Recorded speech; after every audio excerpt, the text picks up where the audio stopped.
Hi friends, வணக்கம். நான் கிருத்திகா பேசுகிறேன், திருவிடைமருதூர் டீம்லேருந்து.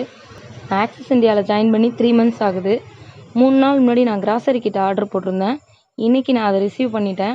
உங்கள் முன்னாடி டிஸ்பிளே பண்ணிகிட்ருப்பேன், பார்த்துட்ருப்பீங்கன்னு நம்புகிறேன். பார்க்குறதோட மட்டும் நிறுத்திக்காமல் இந்த வீடியோவை தயவு செஞ்சு எல்லாேருக்கும் ஷேர் பண்ணுங்கள். குரூப்பில் இல்லாத குரூப் மட்டும் இல்லாமல் வெளியில் இருக்க எல்லா நம்பருக்கும் ஷேர் பண்ணுங்கள். எல்லாேருக்கும் போட்டு காமிங்க. எதுக்காக இந்த வீடியோ போடுறேன்னாக்கா, பொருள் எல்லாமே ரொம்ப தரமானதாகவும் தூய்மையானதாகவும் A1 குவாலிட்டிலையும் இருக்குங்க. அதோடு இல்லாமல் எனக்கு வந்து பேக்கேஜை பற்றி நான் சொல்லியே ஆகணும். பேக்கேஜில் எந்த விதமான சிறு துளி டேமேஜ் கூட இல்லை. ரொம்ப அழகாக, ரொம்ப ஜாக்கிரதையாக எனக்கு அதை சேர்த்துருக்காங்க. Once again thanks to Axis India.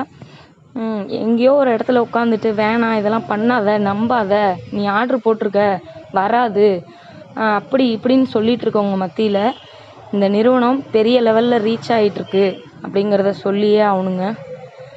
Miss பண்ணிடாதீங்க. வாய்ப்பு வந்து உங்களை தேடி வராது, நம்ம தான் அதை தேடி போகணும். ஆனால் ஆக்சிஸ் இந்தியாவில் வாய்ப்பு உங்களை தேடி வரும், நீங்கள் தான் அதை கையில் எடுத்துக்கணும். சரியா? எந்த வாய்ப்பையுமே மிஸ் பண்ணிடாதீங்க.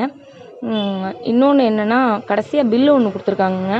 எதுக்குன்னா, இந்த பொருள் எல்லாமே சரியானதாக இருக்கா அப்படின்னு செக் பண்ணிக்கிறதுக்காக பில்லு ஒன்று கொடுத்துருக்காங்க. இதில் ஏதாவது டேமேஜ் இருந்தால் நம்ம ரிட்டன் போட்டுக்கலாம். ஆனால் கடவுள் அருளால் எனக்கு எந்த விதமான டேமேஜும் இல்லை. சூப்பராக இருக்குது. Once again thanks to Axis India and my leaders. Thank you sir, thank you madam. எல்லாருமே இந்த வீடியோ பார்க்குறதோடு மட்டும் இல்லாமல் ஆர்டர் போடுங்க, ஆக்சிஸ் இந்தியாவில் ஜாயின் பண்ணுங்கள். பிஸ்னஸை சேர்ந்து பண்ணுவோம். பிஸ்னஸாக பாருங்கள். தேங்க்யூ.